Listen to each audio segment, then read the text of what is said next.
Les agradecemos, estamos mirando ahí la sala, les agradecemos a todos por estar participando en esta nueva charla. No me gusta la palabra conversatorio. Es nueva, pero no me gusta, la usan.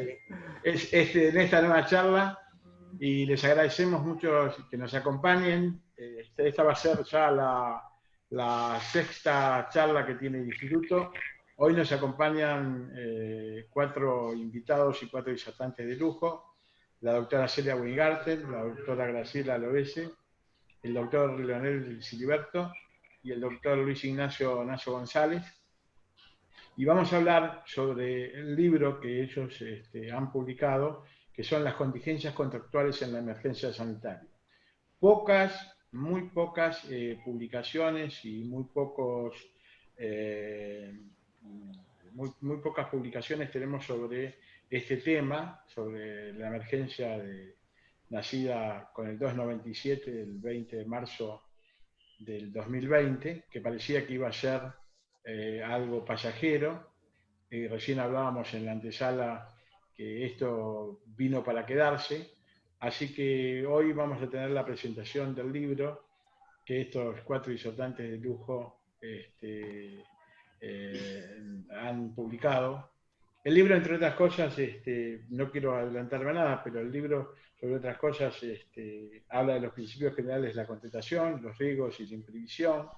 Habla también de algunos temas de las relaciones laborales, los contratos de locación, y sobre todo los temas relacionados con las actividades de la educación, del turismo, de los gimnasios. Bueno, vamos a hablar de todos estos temas que hacen a la actualidad de esta nueva realidad que nos toca vivir. Bueno, lo voy a dejar a Ganino para que haga el doctor Ganino, que nos acompaña, y le quiero dar las gracias a la doctora Gabriela Vitale, del Instituto de Derecho Civil, también del Colegio de Abogados de San Martín, que ha tenido la deferencia de acompañarnos hoy y ser parte de esta charla.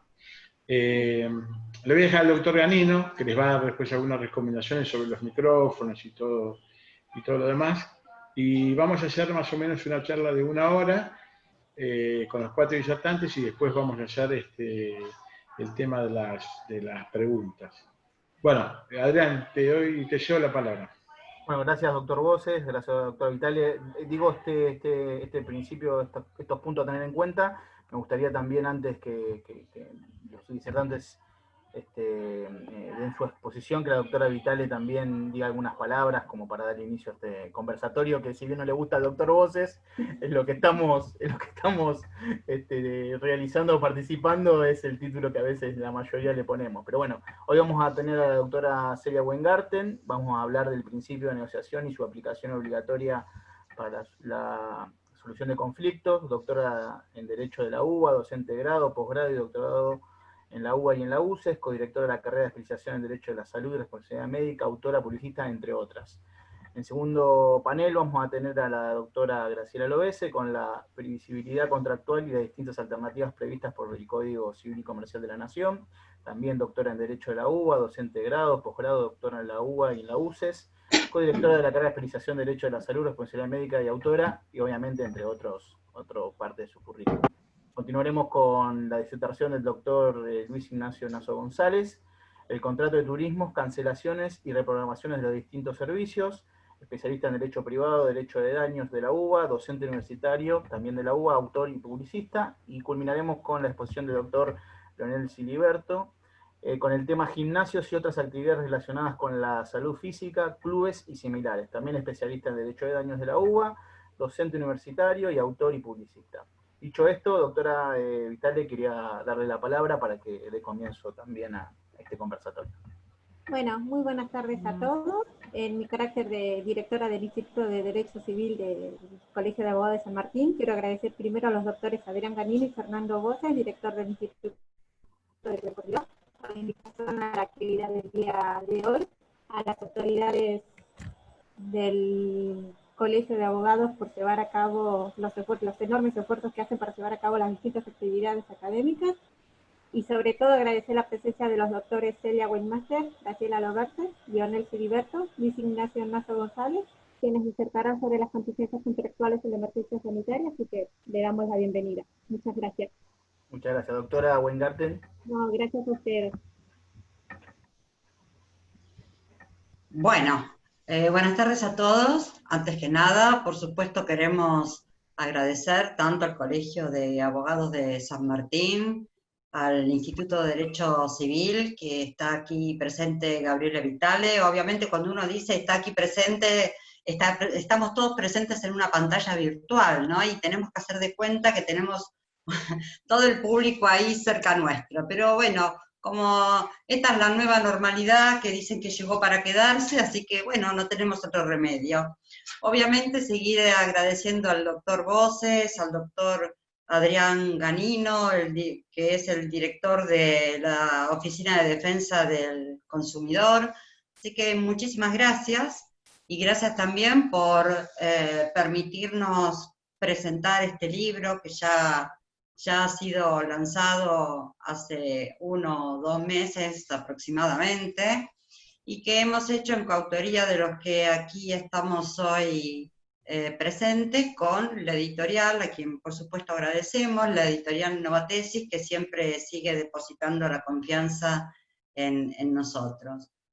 Bueno, un poco como se adelantó en la presentación, la idea del libro fue fundamentalmente la de abordar aspectos prácticos que hacen a todos los problemas que se han presentado a causa de la pandemia, y que tiene que ver obviamente con los problemas económicos que se han suscitado, que hacen muy difícil cumplir con las obligaciones. Las empresas también están en serias dificultades, de manera tal de que en una parte general, hemos hecho los lineamientos generales que tienen que ver con las distintas figuras contractuales que hacen que el contrato pueda ser reencausado, porque los problemas con los que nos encontramos es que los contratos o se exigen cumplimientos, o se rompen, rescisiones, digamos, todos estos males que nos trae aparejado la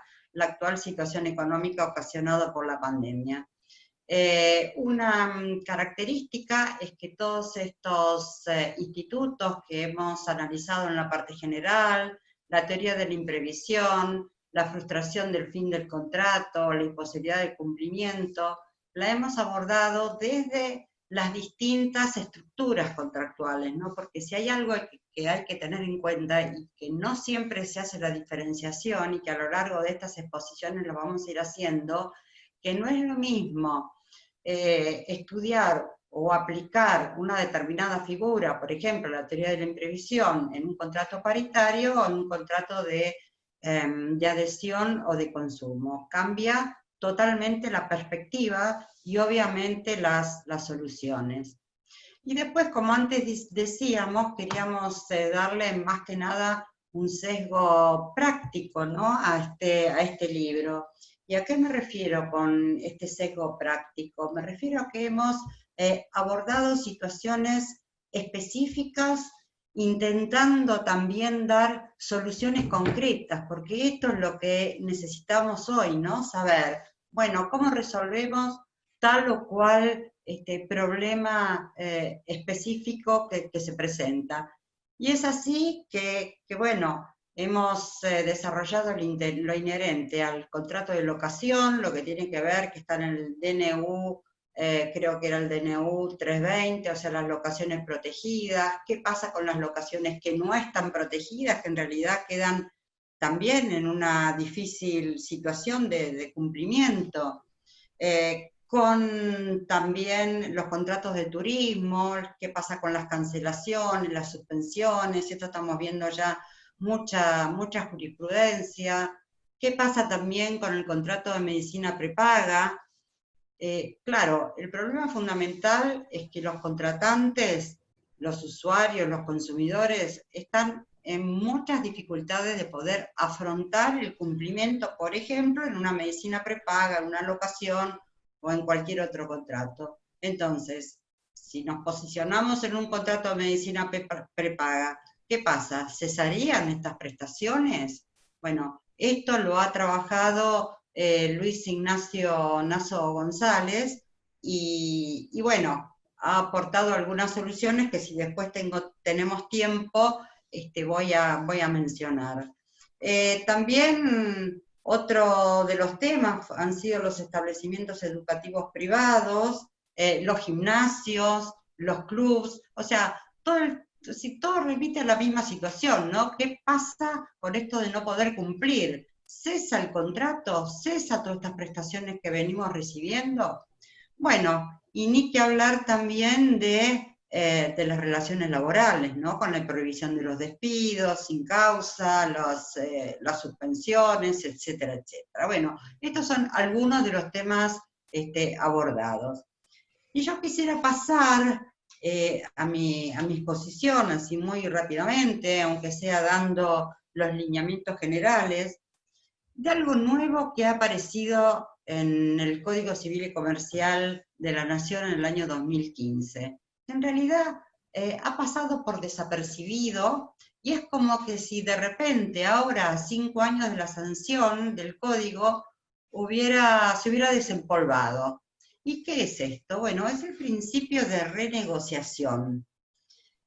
Concretamente, en el artículo 1011 del Código Civil, no voy a leer todo el artículo, pero la última parte dice lo siguiente: la parte que decide la rescisión debe dar a la otra la oportunidad razonable de renegociar de buena fe sin incurrir en un ejercicio abusivo de los derechos. ¿Esto qué significa? Que desde el 2015, obviamente en toda la continuidad, no se puede romper ningún contrato si no se da a la otra parte la posibilidad de renegociar. Si esto no se hace, y si se hace y no es razonable la oferta, la contraoferta, etcétera, etcétera, se incurre en responsabilidad. Entonces, esto debería quedar muy claro, ¿no? En todas esta multiplicidad, este espectro de situaciones que se puede presentar. Nadie nos puede cortar esa prestación, ese contrato, sin antes intentar la renegociación.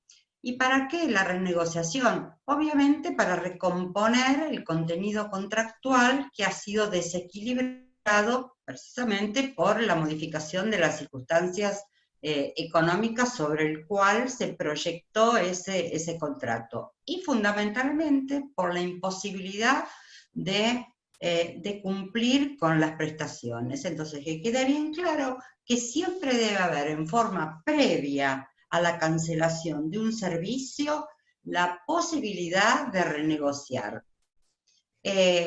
Bueno, el objetivo es claro, poder continuar con la prestación, como decía antes. Obviamente esto también beneficia a las empresas, que pueden proseguir en el mercado, pueden reorganizarse, recomponer su patrimonio, y desde ya hay ni que hablar para quienes gozan del bien o el servicio, para que puedan seguir haciéndolo. Ahora, ¿cuál es el ámbito de aplicación de esta norma? El artículo 1011 se refiere a los contratos de larga duración. ¿Qué son los contratos de larga duración? Bueno, aquellos contratos en donde la finalidad solamente se puede, la finalidad económica del contrato me refiere, solo se puede conseguir a través de la continuación en el tiempo. En el ámbito del consumidor tenemos un sinnúmero de contratos, bueno, estos contratos que acabo de mencionar, los servicios financieros, etcétera, etcétera, son contratos de duración. Ahora es solamente a los contratos de duración o puede ser aplicado a otros contratos. Por ejemplo, un contrato que sea no de tan larga duración, pero, a ver, un contrato que sea instantáneo, pero que haya un plazo de por medio para cumplir con la prestación. Es decir, un contrato de efecto diferido, que se haya incluido un plazo. O sea, no es un contrato típicamente de duración, pero el factor tiempo también es un elemento a tener en cuenta. Es decir, el contrato se celebra en un determinado momento, pero al momento del pago aparecen todas estas dificultades. ¿Y por qué en todos estos contratos? Porque en realidad estamos en presencia de un principio general del derecho. Y los principios generales del derecho atraviesan todo el ordenamiento jurídico y todo el universo de contratos y todas las relaciones jurídicas patrimoniales en general. Y hay otro tipo de contratos que son típicos contratos de duración, que son los contratos de colaboración. Por ejemplo, los contratos de distribución, agencia, concesión, que como sabemos ahí las normas en particular conceden un plazo o imponen la concesión de un plazo de preaviso previo a poner fin a un contrato, por ejemplo, de tiempo indeterminado. Típico contrato, un contrato de concesión, donde las partes pueden en cualquier momento ponerle fin a esa relación con la única condición de que se conceda un preaviso. Esto es resistido por alguna parte de la doctrina, porque dice, viola o afecta la autonomía de la voluntad, la libre rescisión de los contratos, pero la realidad es que tal cual como está formulado en este artículo, se aplicaría a todos estos contratos. Y todos los contratos, sea cual fuera la estructura contractual, de adhesión, paritario, claro que en cada uno de los contratos va a tener un matiz diferente. Incluso ahora se está postulando su aplicación en los concursos, por ejemplo, con los denominados acuerdos prejudiciales preventivos, es decir, que antes de llegar a un concurso que no beneficiaría a nadie, pueda llegar a hacerse estos acuerdos. Ahora bien, la jurisprudencia ya ha comenzado a aplicar este principio de renegociación y ya ha comenzado a partir del 2013, donde recuerdo un fallo de la sala comercial donde justamente se trataba de un contrato de colaboración, un contrato de preaviso, donde también el marco era parecido, el marco económico era muy similar al actual marco, ¿no? Porque estaban bajo el efecto tequila, entonces, bueno, se invocó la teoría de la imprevisión, donde hubo una mezcla de circunstancias. Por un lado, el aspecto económico, el efecto tequila, que trajo una gran recesión económica, especialmente en el sector automotriz, y por el otro lado se alegaban incumplimientos, es decir, había una mezcla de dos cosas. Entonces, ¿qué pasa? El concedente intentó resolver ese contrato, en realidad lo resolvió ese contrato por incumplimiento. Ahora, pero es interesante lo que dijo el juez en ese caso, que deberían haber renegociado, porque en esas circunstancias resulta sumamente importante poder recomponer y reencauzar esos contratos. Por lo tanto, estableció en ese momento que, bueno, si bien resolvía ese contrato, pero dio lugar a la reparación del daño, una reparación del daño muy importante. En la actualidad también tenemos varios fallos, puedo citar dos al respecto, donde se está utilizando esta herramienta de la renegociación. Uno de ellos fue en el marco de un plan de autoahorro, donde el contratante alegó una excesiva onerosidad sobreviniente, que no podía afrontar el pago de las cuotas, y el juez lo que hizo, antes de entrar al fondo de la cuestión, es ordenar a que las partes renegocien en el plazo de 60 días, o sea, fuera del ámbito judicial que traten de renegociación para que después vuelvan entonces al proceso judicial a ver si esto pudo ser reencausado y si no, bueno, el juez en definitiva hace la readecuación. Pero de lo que se trata siempre es de que pueda ser realizado extrajudicialmente. Por ejemplo, el artículo de la teoría de la imprevisión tuvo un cambio que también pasó por desapercibido, en donde, tal como la conocíamos desde el código de Vélez-Sarsfield, autorizaba a la parte afectada a readecuar el contrato o rescindirlo. Ahora, se incorporó una posibilidad más, que es la de plantear la renegociación judicial o extrajudicial.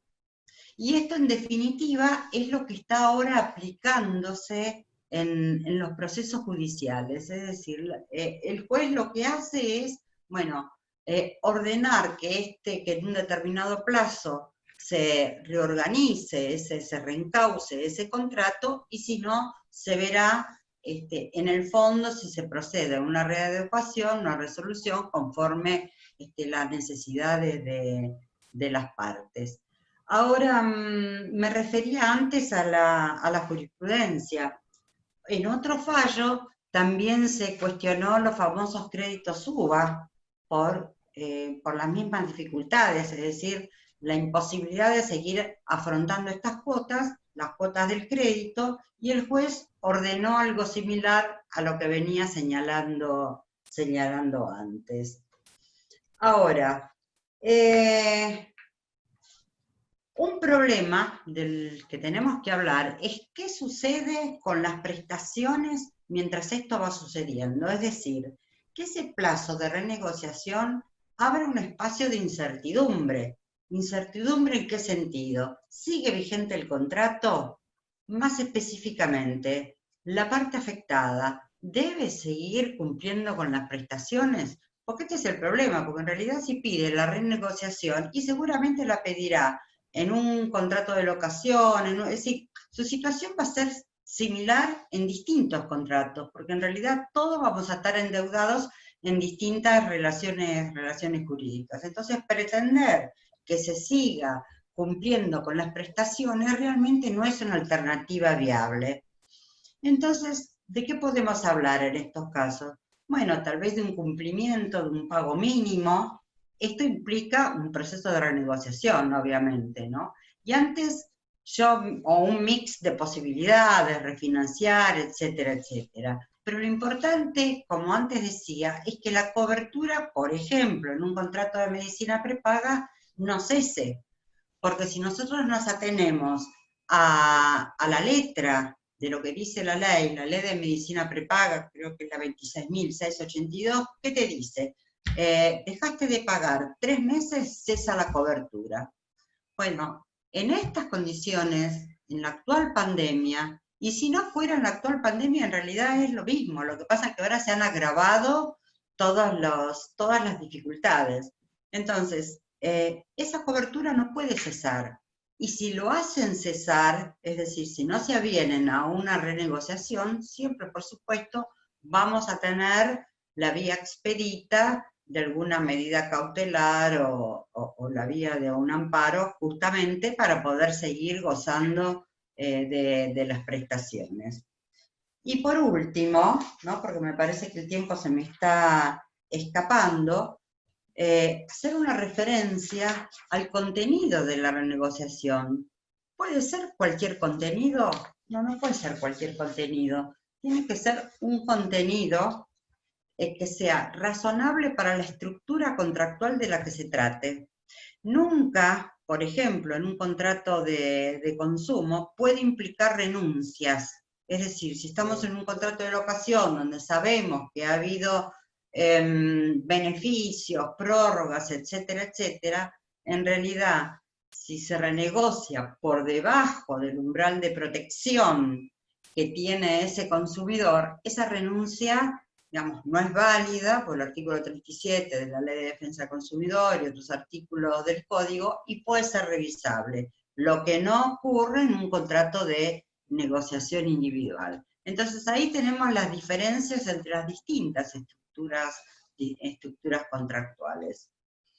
Así que bueno, esto es un poco un panorama muy general de lo que sería la renegociación. Me parece que es muy interesante porque en realidad la economía, por más que pasen estos meses, la economía no va a repuntar tan prontamente. Por lo tanto, nos vamos a encontrar con litigios, juzgados colapsados, y bueno, en definitiva no va a ser eficiente para ambas partes. Así que me detengo acá y le paso la palabra a Graciela. Bueno, muchas gracias, buenas tardes a todos, gracias por su presencia y gracias por la invitación. Hago extensiva las palabras de Celia para no ser reiterativa. Bueno, la idea, antes que nada quería aclarar que la palabra conversatorio a mí tampoco me gusta, me parece horrorosa. Pero bueno, como alguien lo dijo, me adhiero. Como no tenemos gran cantidad de tiempo, me gustaría marcar algunos puntos específicos respecto de los institutos que tiene el Código Unificado, que pueden ser aplicables a esta situación en la cual estamos viviendo. No, aplicables, perdón. Nosotros sabemos que el marco de la normativa que se generó con motivo de la pandemia afectó las relaciones de mercado y afectó, obviamente, los negocios jurídicos que estaban vigentes. En algunos casos afectó la causa del negocio, en otros afectó el objeto, y en muchos otros la equivalencia de las prestaciones, como así también generó la imposibilidad de cumplimiento de las obligaciones pactadas. Como dije antes, el Código Civil nos da alternativas para todos estos supuestos, pero tal como refería Celia anteriormente, estos supuestos no se pueden aplicar de manera similar cuando estamos en un contrato paritario o cuando estamos en un contrato por adhesión. Y en estos contratos por adhesión también tenemos que hacer una diferencia entre los contratos por adhesión interempresarios y los contratos por adhesión que son de consumo, porque tienen principios diferentes y por tanto la aplicación de cada uno de los institutos es diferente. En principio lo que tenemos que saber es que cuando se produce la génesis de contrato, las partes distribuyen los riesgos económicos de ese contrato. ¿Y cómo lo hacen? Lo hacen a partir de generar estructuras hacia el futuro, tratando de proyectar esas conductas futuras. Ahora bien, si nosotros estamos en un contrato paritario, en el cual las partes se encuentran en una situación de similar poder de negociación, nunca digo igual, pero es un similar poder de negociación, las partes distribuyen los riesgos en función de su propio interés. Y en estos supuestos, el derecho, es decir, el Código Civil, es una alternativa de excepción. ¿Por qué? Porque las partes generan un acuerdo que es ley para ellas, en función de esta distribución eficiente que hacen. Mientras que si estamos en un contrato por adhesión, la situación es totalmente diferente. ¿Por qué? Porque en realidad hay una parte que se encuentra en mejores condiciones y por tanto realiza una distribución o una proyección de los riesgos de manera distinta, afectando en general al adherente o al consumidor en su caso. Por tanto, es que necesitamos normativa específica que proteja estas situaciones diferenciadas.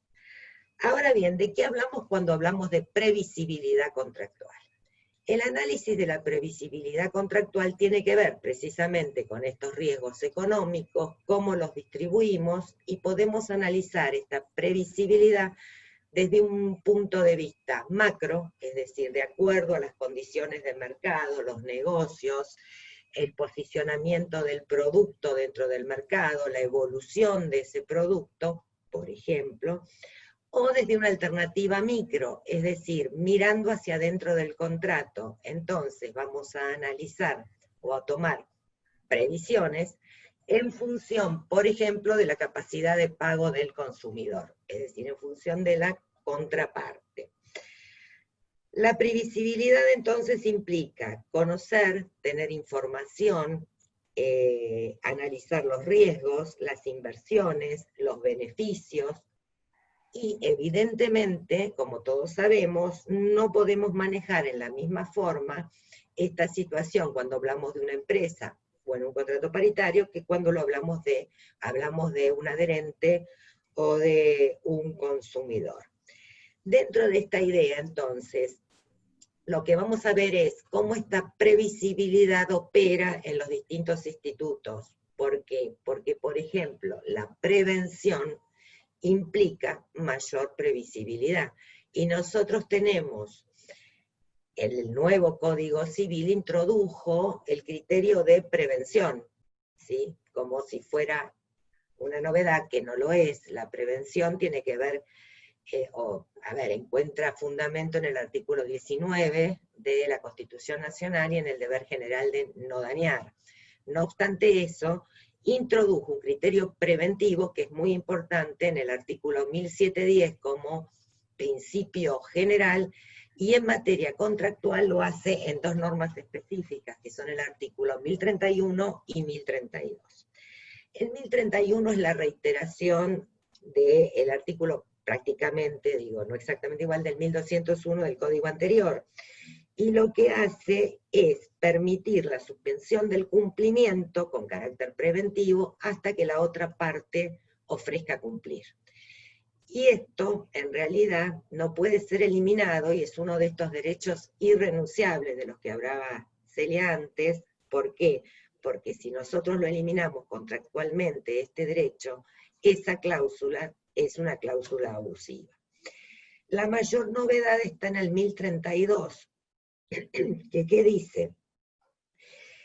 Establece la tutela preventiva en materia contractual y permite suspender el cumplimiento ante la amenaza de incumplimiento de la contraparte, ya sea por haber sufrido un menoscabo significativo en su actitud de cumplir o en su solvencia. Es decir, en un caso tiene una imposibilidad de cumplimiento, puede ser por deficiencias en el objeto del contrato o en la cosa, y en el otro lo que tiene es una falta de liquidez. Por tanto, le resulta imposible, o por lo menos se dificulta el cumplimiento. Otra de las normas que se introducen es la imposibilidad de cumplimiento.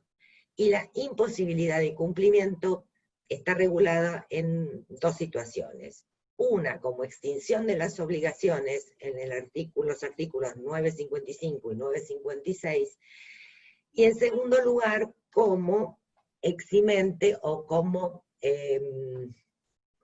rotura del nexo causal. Y esto lo hace en el artículo 1732, si no me equivoco. La imposibilidad de cumplimiento tiene que ser entonces, o debe darse, algunas condiciones para que se pueda aplicar este instituto. Tiene que ser sobrevenida, objetiva, absoluta y definitiva, y esto lo regula el artículo 955, ¿sí? Pero todas estas circunstancias tienen que darse frente a la existencia de un caso fortuito o fuerza mayor. En estos supuestos se extingue la obligación. En el caso de la temporaria, que está prevista en el 956, se tienen que dar las mismas situaciones, es decir, sobrevenida, objetiva, ajena a las partes, etc. Pero en realidad apunta a un tema relacionado con el plazo del cumplimiento. ¿Qué sucede en estos supuestos? Lo que se produce es un incumplimiento relativo que tiene que ver con el plazo. Y a partir de superada esta situación, la superada esta situación de imposibilidad, la obligación queda vigente, con excepción de que el plazo sea esencial. Si el plazo es esencial, obviamente, y al no poderse cumplir en tiempo y forma, en tiempo oportuno, al no poderse cumplir en tiempo oportuno, el acreedor pierde interés en esa obligación. Ambas normas hablan de caso fortuito o fuerza mayor. Y el caso fortuito, la fuerza mayor, que está regulado en el artículo 1730, habla de la imprevisibilidad y de la inevitabilidad. Es decir, se va a poder aplicar esta norma cuando en realidad se exceda lo previsible. ¿Qué es lo previsible? Aquellos que las partes tuvieron en mira, como dije al principio, al distribuir los riesgos económicos de ese contrato. Y acá hay que tener en cuenta que la previsibilidad varía, por ejemplo, si estamos en una situación de contrato paritario, va a poder analizarse esa previsibilidad de una manera determinada. Si estamos en un contrato por adhesión, entre empresas, aun cuando sea un contrato por adhesión, la situación es igual que en el contrato paritario. ¿Por qué? Porque estamos hablando de empresas que deben tener cierto conocimiento del mercado, etc. Diferente es la situación cuando hablamos de un contrato de consumo. ¿Por qué? Porque en realidad, cuando hablamos de un contrato de consumo, lo que tenemos que aplicar ahí, primero el consumidor es un ignorante legítimo, claramente. Pero además de eso, lo que tenemos que aplicar son los principios generales establecidos por la ley del consumidor y básicamente el indubio pro consumidor. Como no tengo mucho más tiempo, me gustaría hablar 2 o 3 cositas nada más, porque así le dejo las palabras a los doctores. Una es la teoría de la imprevisión. La teoría de la imprevisión, nosotros tenemos una larga historia en nuestra jurisprudencia, la doctrina ha hablado mucho de la teoría de la imprevisión en función de las dificultades económicas que hemos tenido y de cómo se han producido variaciones. O sea, vamos a tener infinidad de supuestos prácticos. Pero ojo, porque la teoría de la imprevisión en la actualidad, para ser de aplicación, tiene que superar el riesgo propio asumido por la parte en ese negocio. Si ustedes leen el artículo 1091 actual, habla de que el riesgo, habla del riesgo empresario claramente, es decir, la superación del riesgo asumido. Recién entonces, cuando se supere ese riesgo asumido en el negocio, va a ser de aplicación la teoría de la imprevisión. Es decir, por ejemplo, si yo tengo un seguro contra pandemias, no se puede aplicar la teoría de la imprevisión. Justamente porque en realidad estoy superando el riesgo del negocio asumido y además porque he tenido previsibilidad, ¿sí? Cuando realicé el negocio. Por tanto, solo va a ser aplicable cuando exceda o sobrepase la previsibilidad, sobrepase el sistema preventivo, y entonces recién ahí va a ser aplicable la teoría de la imprevisión. Y me parece que esto es importante porque si no pareciera ser que se aplica a todos los contratos de igual modo, y no es así.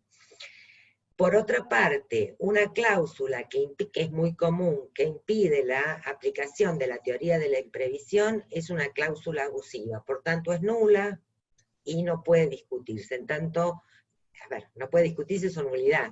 En tanto, restringe los derechos del adherente o del consumidor en su caso.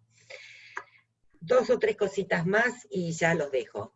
Una es que, como decía Celia, también cosa que comparto, esto no es, o sea, cuando se levante la pandemia, se levante un poco esta situación, esto no va a ser el final. Yo creo que ahí va a ser el principio de la mayoría de los conflictos. Dentro de estos conflictos vamos a tener el tema de el sobreendeudamiento de los consumidores. Esto es un tema que se viene claramente. De hecho, ya, por ejemplo, las asociaciones o las asociaciones que agrupan a inquilinos, es decir, están haciendo gestiones y va a venirse un sobreendeudamiento. Y respecto del sobreendeudamiento y la teoría de la imprevisión, debo decir que hay autores que han utilizado lo que se llama la fuerza mayor social, ¿sí? Lo dicen en inglés, pero yo lo voy a decir en castellano. La fuerza mayor social. ¿Qué implica la fuerza mayor social? Aplicar el criterio establecido en el artículo 1091 de la imprevisión a situaciones que no son imprevisibles, pero que realmente son inevitables, que hacen excesivamente onerosa la prestación. Por ejemplo, un despido, un divorcio, que se dice que se da mucho ahora con la pandemia, un divorcio, etcétera, que lo que hace es afectar la posibilidad de pago del deudor, pero que en realidad no es un hecho extraordinario, o sea, no es un hecho extraordinario y general, como sí requiere la teoría de la imprevisión. Y me parece que esto es importante tenerlo en cuenta, y además lo uno al tema que hablaba Celia antes de la renegociación. Dos cosas más, la frustración de la causa también tiene que ser un hecho extraordinario, etcétera, pero si quieren después lo charlamos. Lo que sí me parece importante decir aquí es que en la frustración de la causa, que ahora está regulada en el Código Civil, hay que tomar en cuenta los sistemas contractuales, es decir, los contratos conexos, porque donde se frustra la causa de un contrato, hace caer al resto de los contratos coligados. Y lo último, pero en serio lo último, es el tema de la transacción. ¿Por qué? Porque la renegociación, cuando apliquemos la teoría de la imprevisión y busquemos la adecuación del contrato, etcétera, etcétera, van a ser un nuevo contrato. Y ese nuevo contrato que nace es una transacción. Ahora, el Código Civil y Comercial regula la transacción como un contrato, a diferencia de lo que sucedía antes, que estábamos en la duda si se podía aplicar o no los institutos del contrato. El Código Civil lo regula claramente como un contrato, así que no hay discusión. Por tanto, se le aplican los mismos institutos que a cualquier otro contrato.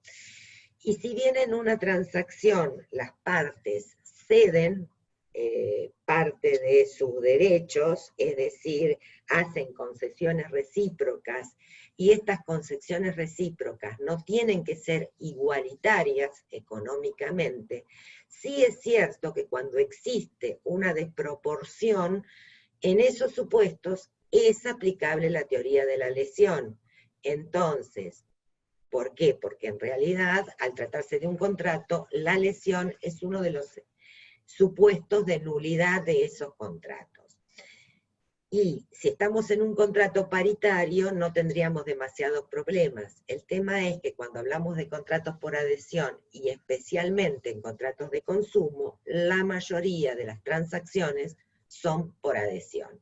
Entonces hay que tener presente que hay toda una gama de normas que hay que respetar y que son aplicables. Por ejemplo, el artículo 11 del ejercicio de posición dominante por parte de las empresas, el principio de buena fe, no se puede violar el principio de buena fe del 961, la dignidad de trato de los consumidores, que esto es fundamental en cuanto a la inequivalencia de las prestaciones, artículo 1097 y 8 bis de la ley. Y en todos estos supuestos que se violan estas normas que les acabo de mencionar, se puede pedir la nulidad de ese contrato, en función del artículo 37 de la Ley de Defensa del Consumidor y las normas del Código Civil, que no voy a mencionar para no extenderme mucho más. En tal caso, después, si tenemos tiempo y les interesa, podemos ampliar alguno de estos puntos. Bueno, ahora entonces le voy a dar la palabra al doctor Luis Naso González para que continúe. Bueno, ¿qué tal? Muy buenas tardes.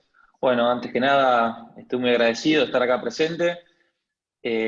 Obviamente adhiero para abreviar a los saludos y a los agradecimientos que hicieron previamente Celia y Graciela.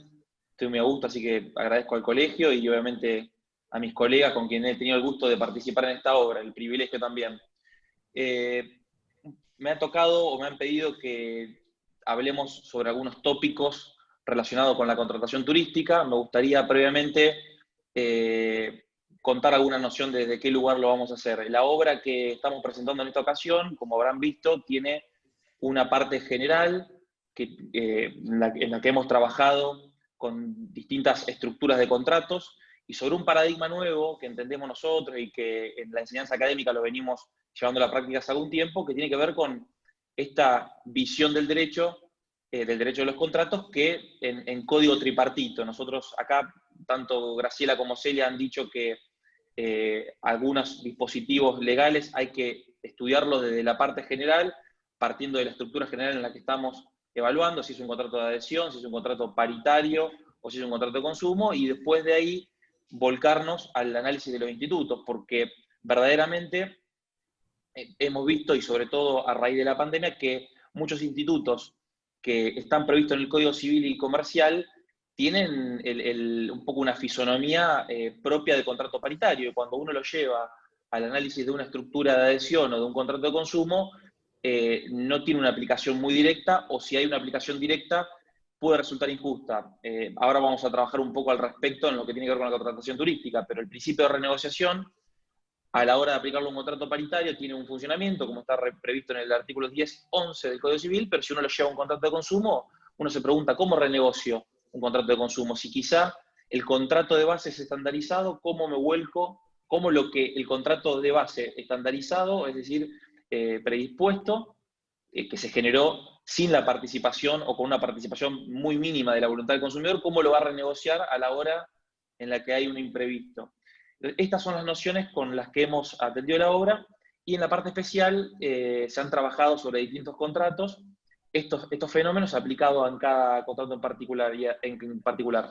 Algo que me interesa marcar también, que es una obra bastante atípica, poco frecuente, porque es común, todos los colegas esto lo saben, es común que el contrato laboral o las relaciones del trabajo suele estar excomulgada de lo que es un manual tradicional de contratos, y a veces se generan estas diferencias o estas órbitas, estas materias tan disociadas, y esta obra particular tiene esa particularidad. Bueno, ese capítulo lo ha redactado el doctor que me acompaña, Leonel Siliberto, y es verdaderamente una buena herramienta de trabajo, porque muchas veces los colegas, quienes ejercemos la profesión liberal, no nos dedicamos a una cosa u otra, o a veces hay que establecer puentes entre distintas materias, y además porque quienes hacemos derecho de consumo sabemos que el derecho de consumo viene de alguna manera siguiendo una práctica o una experiencia que previamente se llevó adelante en el derecho laboral, así que desde ese lugar también es una obra interesante para tener en la bitácora, porque tiene esta particularidad. Específicamente yendo a lo que tiene que ver con el contrato de turismo, ahí anotaba algunas cosas de lo que fueron hablando tanto Celia como Graciela, y que, bueno, han ido desarrollando algunos institutos, y que vamos a retomar en lo que tiene que ver con la aplicación específica del contrato de turismo. En primer lugar, bueno, para meternos un poco en el contrato de turismo, todos hemos llevado seguramente adelante el contrato de turismo, y el contrato de turismo lo podríamos definir, en concreto por el objeto, cuando el objeto de ese contrato tiene una prestación, un producto, un servicio turístico, ya sea de manera contrato individual, sea de manera a través de paquetes, sea a través de la intermediación, es decir, una serie de contratos conexos a través de agencias que establecen contratos mayoristas con determinados proveedores, etcétera, herramientas, no me quiero detener mucho ahí, pero toda esta serie de supuestos con todas las modalidades de contratación, ya sea electrónica, sea de manera paritaria paritaria o presencial a través de una agencia, etcétera, son contratos de turismo. Pero particularmente el contrato de turismo tiene dos elementos que a mí me interesa enfocar y que son las particularidades de las que se han hablado acá. Por un lado, el factor tiempo. En la contratación turística generalmente, y hago esta aclaración que me estaba olvidando, el contrato de turismo, vamos a hablar de contrato de turismo de consumo, porque en la gran mayoría, en la enorme mayoría de casos, el contrato de turismo es de consumo y nos vamos a referir a estos. Hay contrato de turismo que pueda tener por objeto un contrato paritario o interempresarial con objeto de turismo. Sí, puede llegar a ser, pero son la menor cantidad de casos. Nos vamos a abocar al contrato de turismo, con lo cual, al de consumo, con lo cual hay un primer recorte que tenemos que hacer y pararnos en las relaciones de consumo, la estructura contractual de consumo, el principio protectorio que emana del artículo 42 de la Constitución, que no es menor, y algo vamos a ver al respecto, y nos metemos en el contrato de turismo desde esa óptica. Y decía recién que el primer elemento es el tiempo. ¿Por qué? Porque generalmente el contrato de turismo, de consumo, es un contrato planificado. Es un contrato que está, esto que decía recién Graciela, hay una previsión, hay una diagramación del contrato por parte del consumidor que piensa en algún proyecto turístico y se da con mucha anticipación. Y esto es relevante. Y el segundo tiene que ver con la finalidad. La finalidad propia del contrato de turismo es una finalidad muy particular, es específica, y vamos a ver que tiene una incidencia también específica a la hora de aplicar el dispositivo, por ejemplo, de la frustración de la causa fin, de la renegociación del contrato y demás. Con respecto al tiempo, me importa marcar esto porque una gran cantidad de contratos turísticos se celebraron previo a la pandemia desde ya y previo a que cualquier situación de escenario de pandemia y sobre todo de disposiciones normativas, restricciones de aeropuertos, restricciones para vacacionar de determinados destinos turísticos o de ingreso a determinadas nacionalidades, antes de que esto pueda haber sido previsto por cualquiera, con lo cual este es el primer elemento que vamos a tener que tener en cuenta, y obviamente que el escenario de la pandemia, como la normativa que han dictado los distintos estados en consecuencia de la pandemia, opera en la especie de los contratos turísticos como en lo que denominamos el caso fortuito, fuerza mayor. Este es el primer punto de partida. Algo que me interesa destacar con esto, recién la doctora Lovese lo marcaba, la imposibilidad de cumplimiento derivada del caso fortuito fuerza mayor, el artículo 955 con respecto a la imposibilidad de cumplimiento, el 1730 con respecto a la como eximiente de responsabilidad, existe que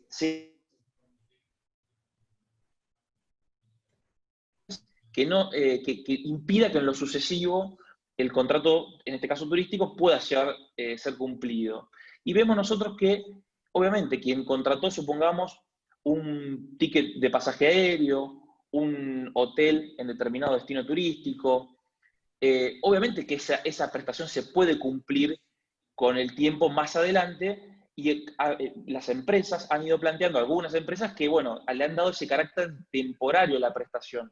Pero vamos a ver que esto no es siempre así, y por lo tanto, si yo he contratado o tengo la reserva de un determinado ticket aéreo, el tiempo es esencial a ese contrato, porque quizá elegí viajar en un momento donde tengo un plazo vacacional, o porque quizá tenía previsto ese viaje para hacer en ese momento porque era un viaje de negocios, o porque quizá tenía una finalidad particular, como ha pasado con respecto a determinados eventos deportivos, turísticos, espectáculos, que quizá tenían ocasión en un determinado lugar y no tenga sentido para el consumidor, de alguna manera, llevar adelante esa prestación después.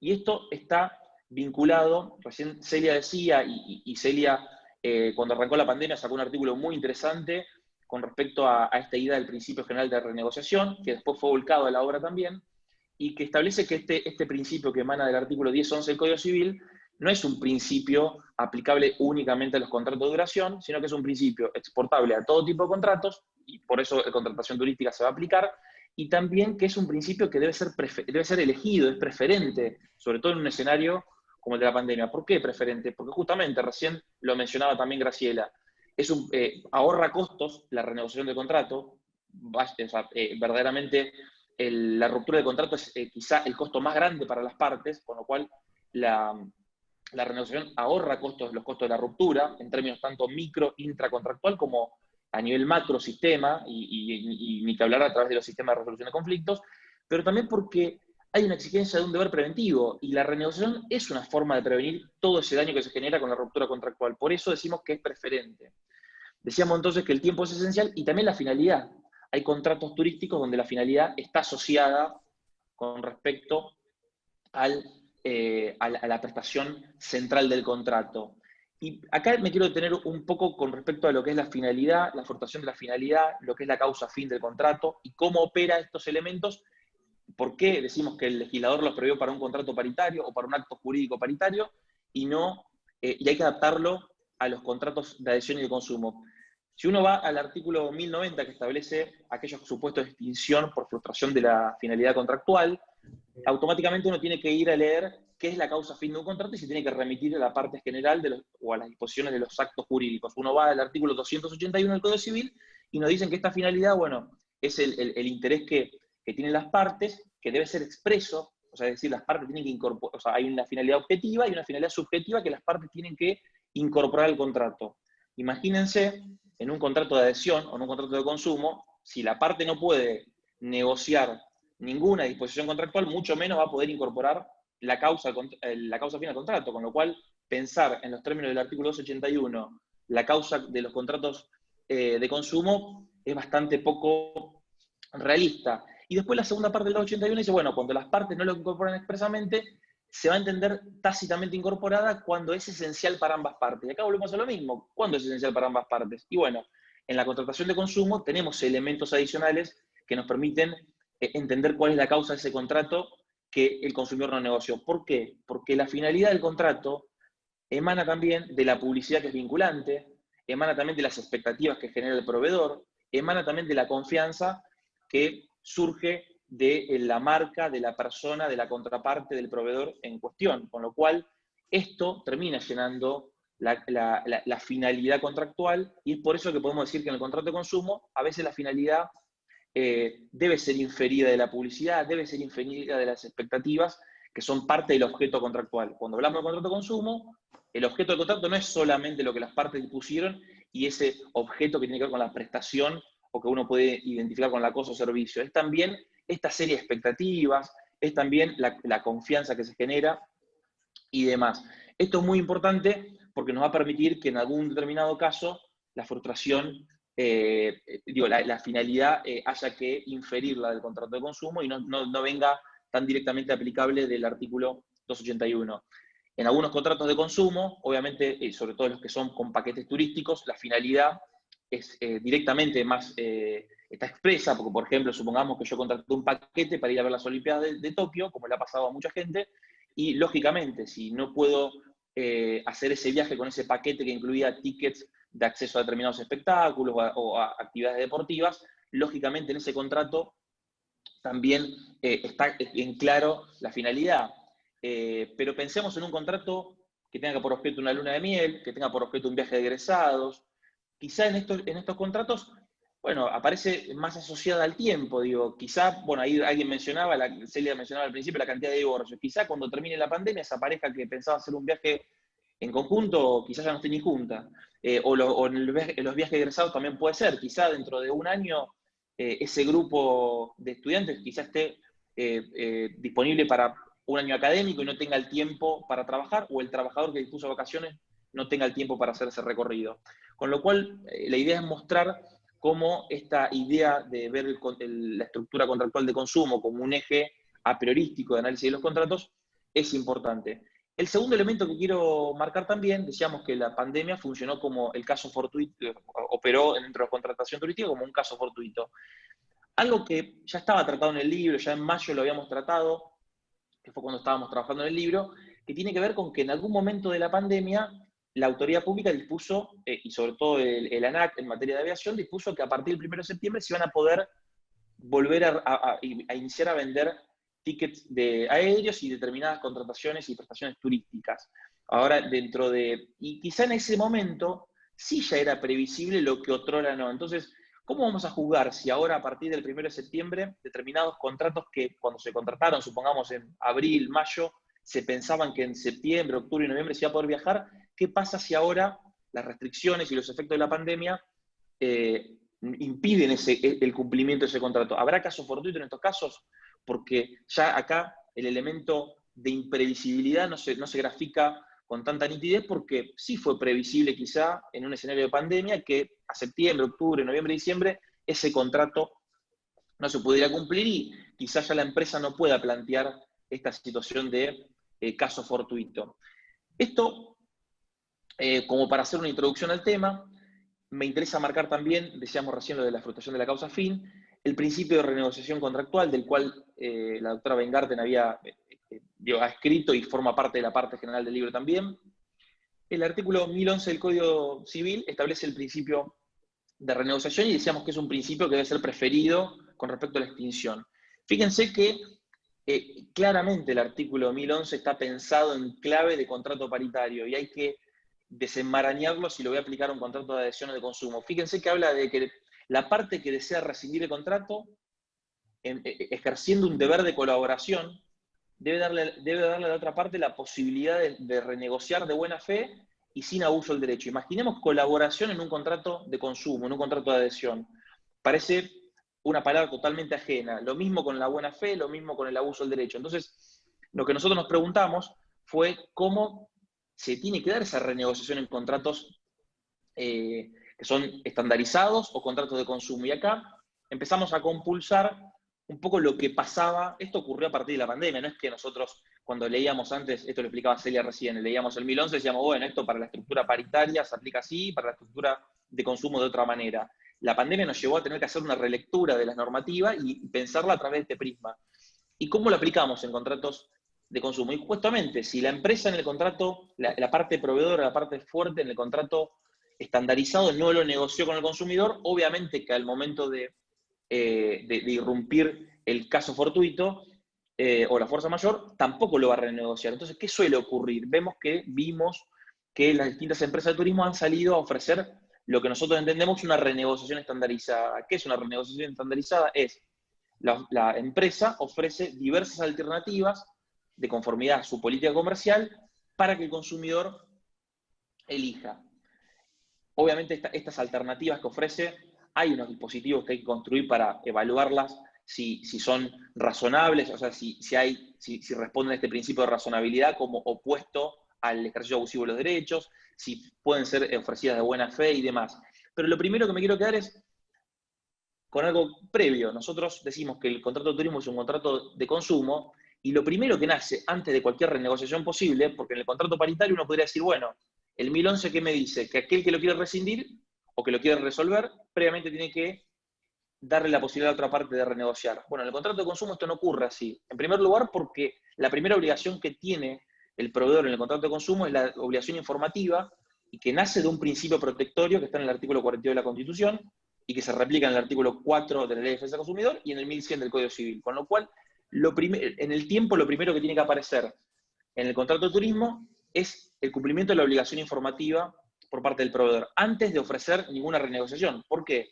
Porque justamente si en la etapa precontractual podemos decir que la obligación informativa tiene por finalidad alimentar la decisión del consumidor, porque no conoce, obviamente, muchísimos de los aspectos de ese contrato y de ese bien o servicio, al momento de irrumpir el caso, lo primero que tiene que hacer la empresa es informar al consumidor sobre primero cómo afecta ese casus o ese caso fortuito al contrato que tiene, y en segundo lugar, qué opciones le ofrece. Y quizá esto, que aparezca como algo utópico, la realidad es que en los tiempos que corren, los tiempos de la Big Data, de las relaciones de consumo masivas, de la contratación electrónica, esto no es tan quijotesco, por decirlo de alguna manera, porque cuando uno contrata con una empresa turística a través de cualquier portal informático, cualquier aplicación de celular, a través de cualquier dispositivo electrónico, uno proporciona un montón de datos, seguramente el mail, el teléfono celular, que la empresa lo tiene a disposición para justamente, esto no es solamente una obligación que cuando el consumidor contrata proporciona datos que después no vinculan a la empresa. La empresa tiene la facilidad de poder comunicar, por ejemplo, de manera masiva a los consumidores, a todos los que hayan contratado, cómo irrumpe o cómo modifica este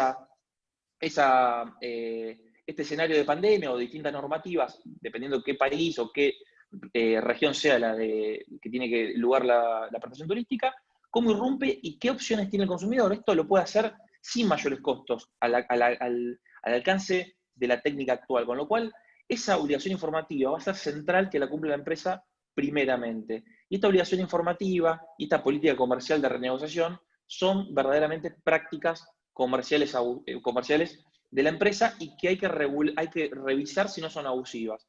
¿Por qué digo que son prácticas comerciales? Porque, bueno, justamente no lo vamos a desarrollar en este momento porque es un tema muy amplio y quiero dejarle tiempo también a los demás exponentes, pero en la negociación estandarizada, en la negociación de consumo o en la política comercial de las empresas, de los contratos de consumo, la empresa no se maneja de manera individual, como decimos, uno a uno. O sea, no busca captar a un consumidor, informar a un consumidor. Lo hace de manera generalizada para una masividad. Eso es una práctica comercial.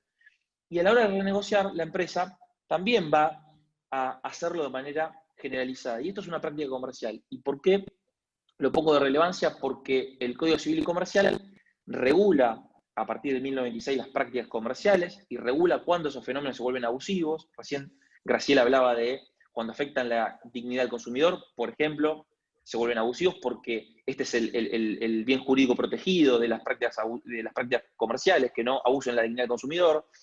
Pero también hay otros supuestos, cuando restringen la libertad, cuando son discriminatorias. Y acá me quiero detener un segundo, a pesar de que no lo vamos a desarrollar.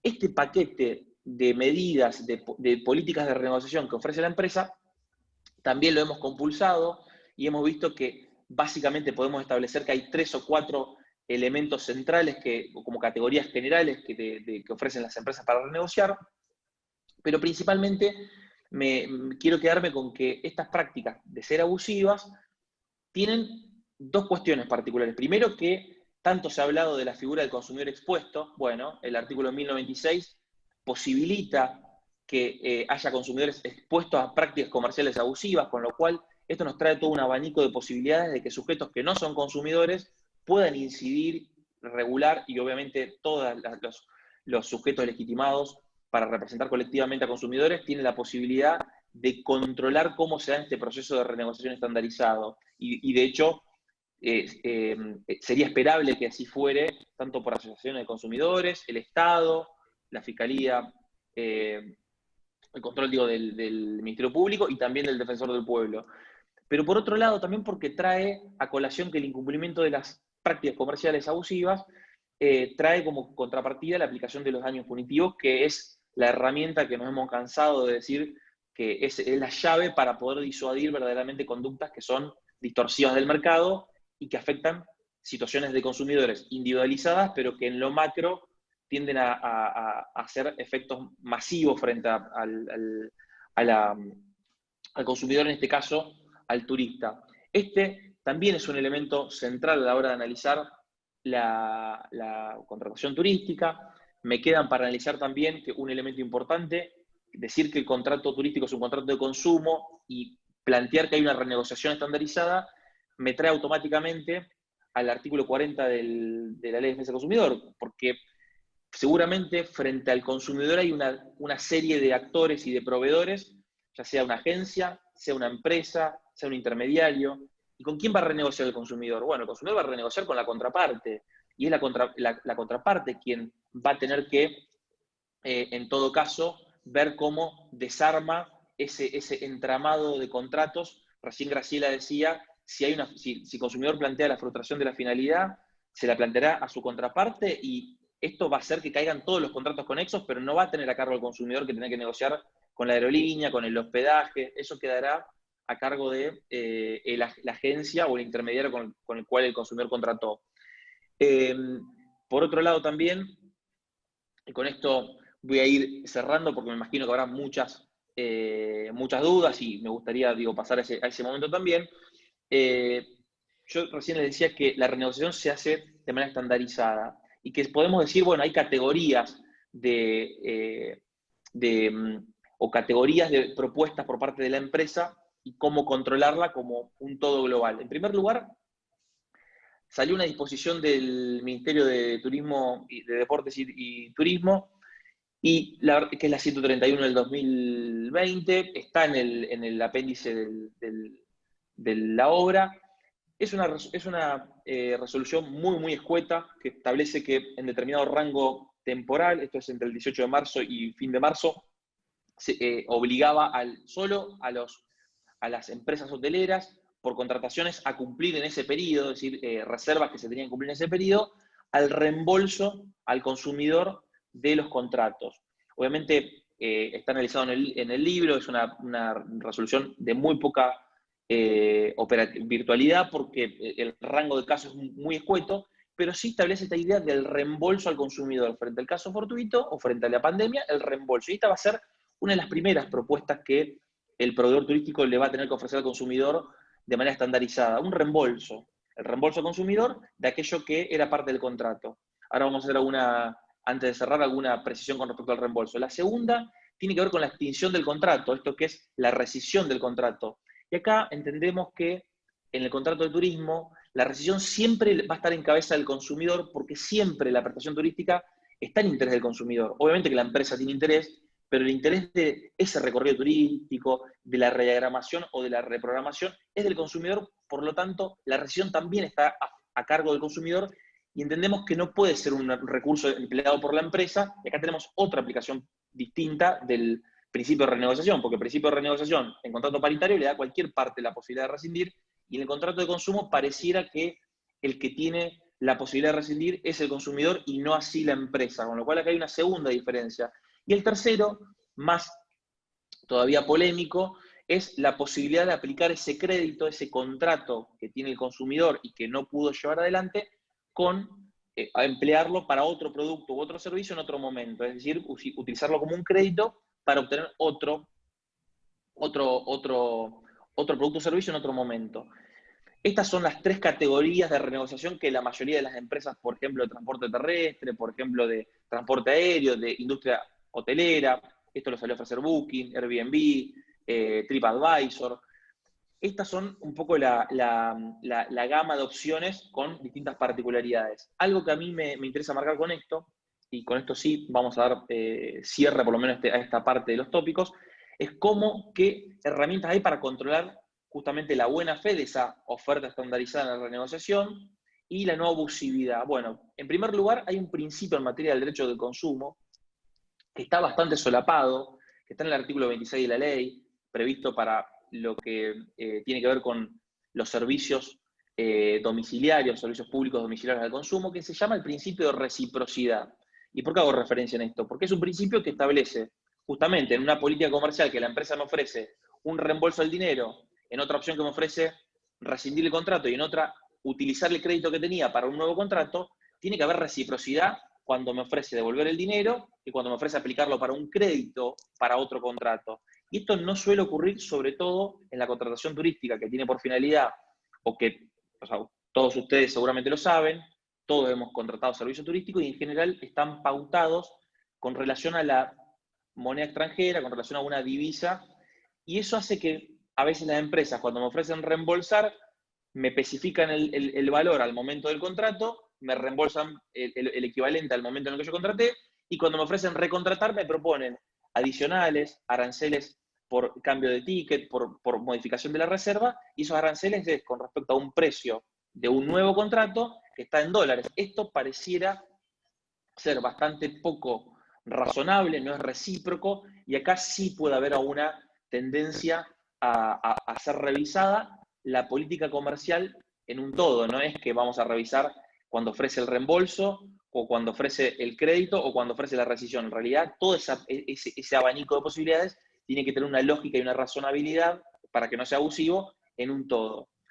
Para cerrar, lo dejo, está tratado en el libro, y lo mismo que ofrecía recién Graciela. Si hay alguna duda o algún aporte, bienvenido.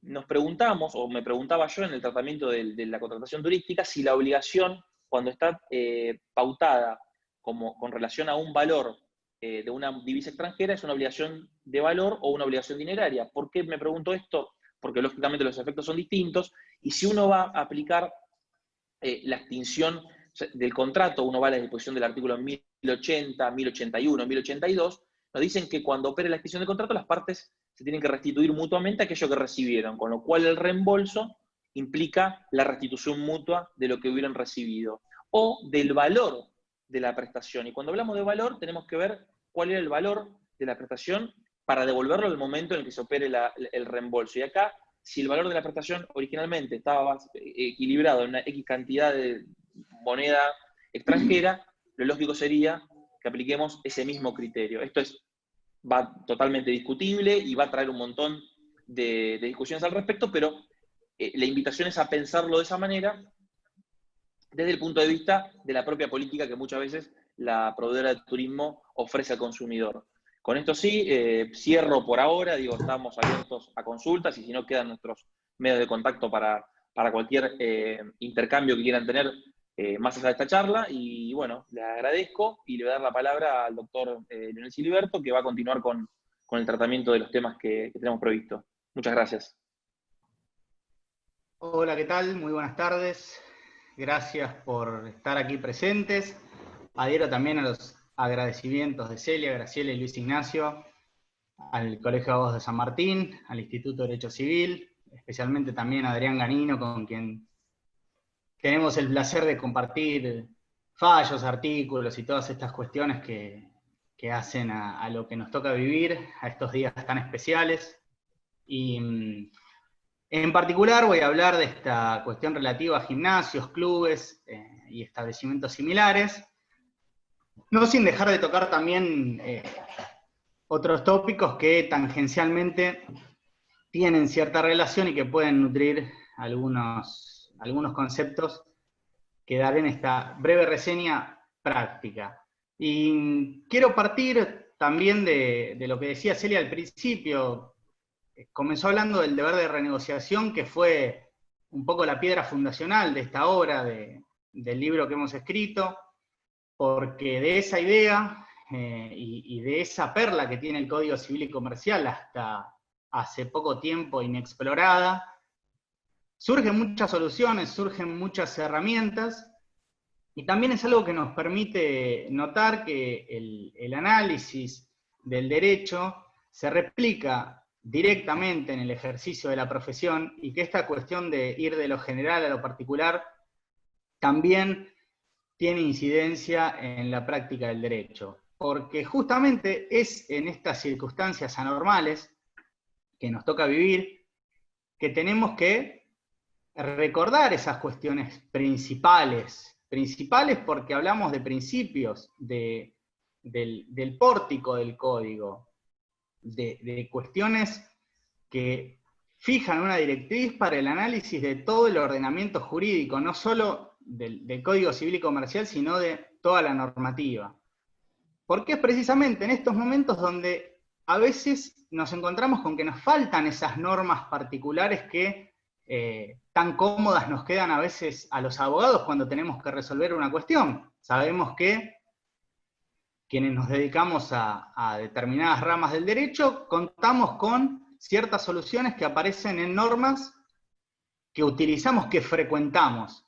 Y en estas circunstancias ocurre que nos tenemos que ir hacia lugares antes poco explorados o desempolvar ciertos institutos que muchas veces quedan en el recuerdo de los estudios de grado. Y aquí es donde notamos que tanto los principios generales del derecho como las herramientas específicas, en este caso en materia contractual, son muy nutritivas para resolver estas cuestiones. Y así nos encontramos con un artículo 1011, un deber de renegociación, que hoy resulta fundamental, y resaltar que como deber, si es incumplido, va a generar también como contrapartida una reparación del daño por haber omitido ese deber de otorgar la posibilidad de renegociar el contrato. Que como sabemos, la extinción del contrato tiene que ser la última ratio, la última posibilidad. Y con esto también lo interesante es resaltar el rol del abogado en el ejercicio de la profesión, más en estas circunstancias. Hoy estamos con un ámbito un poco más flexibilizado, con la justicia en el ámbito de la provincia de Buenos Aires, que desde mayo ha reanudado plazos y gracias al expediente digital nos permite continuar con el desarrollo del ejercicio en circunstancias más o menos normales. Una justicia en el ámbito nacional que ha tenido una extensa feria judicial que nos imposibilitó un poco avanzar con los trámites judiciales, y durante todos esos meses que fueron corriendo, la vida siguió y los problemas comenzaron a surgir con más habitualidad que de costumbre. Y en estos momentos es donde el ejercicio del abogado en la profesión resulta fundamental porque hay ciertos inconvenientes que tienen que ser resueltos de manera instantánea, o por lo menos fijar un horizonte al cliente y que viene a buscar soluciones. Algunas ramas han tenido respuestas precisas, sobre todo aquellas en las cuales está interesado el orden público. En materia laboral, hemos analizado en el libro los decretos prohibitivos de despidos y de suspensiones sin causa y con causas económicas, aquella veda a la implementación de la fuerza mayor, tanto para suspender como para despedir, pero aparecen otros tópicos en los cuales no tenemos regulaciones específicas, no tenemos esa solución cómoda que nos permite decir que ante determinada situación la respuesta está dada en una norma o resolución. Esta cuestión de los gimnasios, clubes y similares, todo aquello que está relacionado con la salud física, es uno de los rubros que generan más preguntas, porque ¿qué es lo que ocurre? ¿Qué pasa con, en la mayoría de los casos, el consumidor que no pudo concurrir durante estos meses a hacer uso de la instalación por la cual abonó en muchos casos un canon anual, en otros casos cánones mensuales? Sabemos que las grandes cadenas de gimnasios tienen suscripciones por las cuales se abona por débito automático. Entonces, ¿qué pasa durante este tiempo? En principio parecía que iba a ser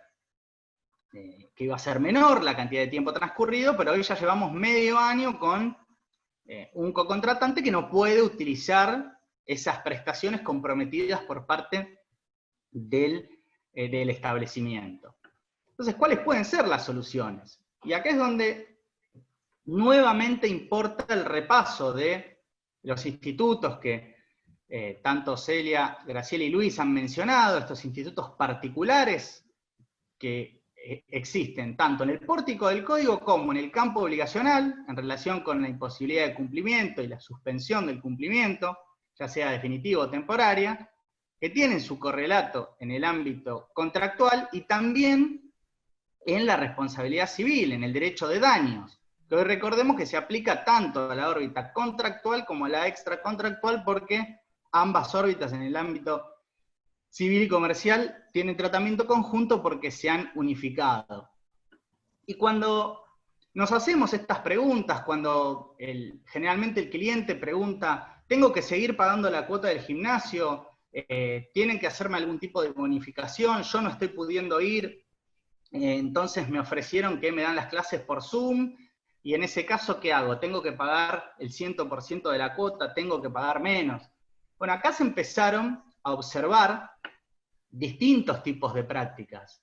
Y una vez más, como suele ocurrir, las grandes cadenas también han hecho uso y abuso de su posición dominante, porque sabemos de muchas que han fijado una posición determinada, como recién decía Luis Ignacio. Bueno, los contratos que tienen, que no son negociados originalmente, como los contratos de adhesión que son de consumo, difícilmente puedan ser renegociados de forma particular, individual. Una gran cadena de gimnasios no va a salir a negociar con cada consumidor porque, primero, que no le interesa, y segundo, que le resultaría imposible.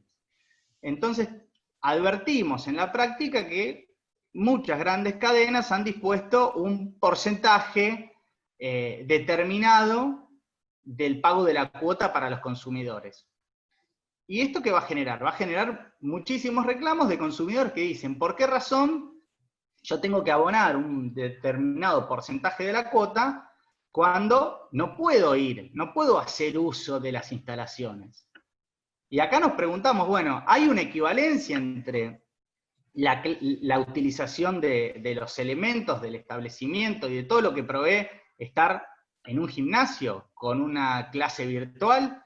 Bueno, definitivamente no, porque parte de ese canon que abona el consumidor, tiene que ver con poder encontrarse en un determinado ámbito, poder utilizar esas instalaciones, y es eso en definitiva lo que paga.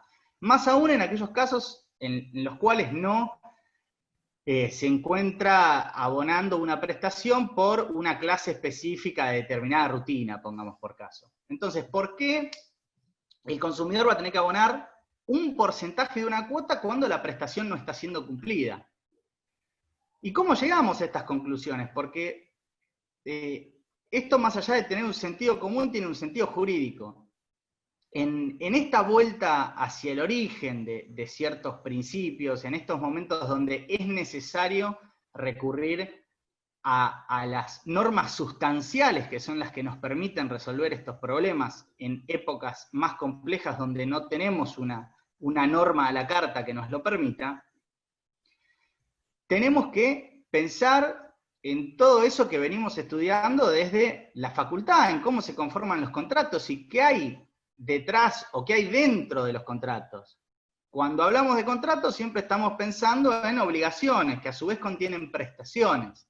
Y no tenemos que olvidarnos, y es todo lo que hemos hablado en esta hora y minutos que venimos contando, que las prestaciones se encuentran su correlato también en contraprestaciones, y debe producirse ese equilibrio para que las obligaciones sigan hallando su causa y para que a la vez la ecuación contractual se siga conservando. Entonces, cuando pensamos en particularmente casos de gimnasios y establecimientos similares que pretenden por parte del consumidor el pago de la totalidad de la cuota o de un porcentual, vamos a encontrar que no existe una contraprestación que amerite o que justifique ese pago por parte del consumidor. Entonces, en este caso, la solución, utilizando no solo el sentido común, sino el sentido jurídico de que no existe contraprestación alguna, sería que el consumidor, durante el lapso que no pueda utilizar, no pueda acudir al establecimiento a cumplir justamente con el objeto del contrato, no abone esa cuota mensual. ¿Qué pasa? Se podría preguntar qué pasa con los consumidores que han pagado todo el año. Es muy común que en las cadenas grandes de gimnasios se abone por adelantado el año calendario. Bueno, una solución justa podría ser que cuando finalice la etapa de aislamiento y los gimnasios puedan volver a funcionar normalmente, ese lapso sea retribuido de manera temporal, es decir, si durante 6, 7, 8 meses no puedo concurrir al gimnasio, esa cuota que abono por un año será válida por 1 año y 8 meses. Sin entrar, dadas las circunstancias de nuestra economía, en la cuestión nominal, porque así como aparecen estos conflictos, también se suscitan prácticas abusivas por parte de muchas empresas. ¿Qué está haciendo una cadena muy renombrada de gimnasios? Le está diciendo a los consumidores, continúen pagando el 30% de la cuota, ese 30% no sabemos de dónde surge, no sabemos por qué es el 30 y no el 20 o el 50, y a futuro, es decir, cuando todo esto termine y puedan volver a concurrir al gimnasio, les vamos a dar un 30% de descuento para siempre en la cuota. Pero a la vez, a los clientes nuevos les están ofreciendo ese mismo 30% de descuento. Entonces quiere decir que para los consumidores que ya han celebrado su contrato y el mismo se encuentra en curso de ejecución, no existe ningún beneficio, porque le están ofreciendo un descuento a futuro que también les están ofreciendo a potenciales nuevos clientes consumidores. Entonces aquí advertimos un montón de prácticas abusivas que están ocurriendo.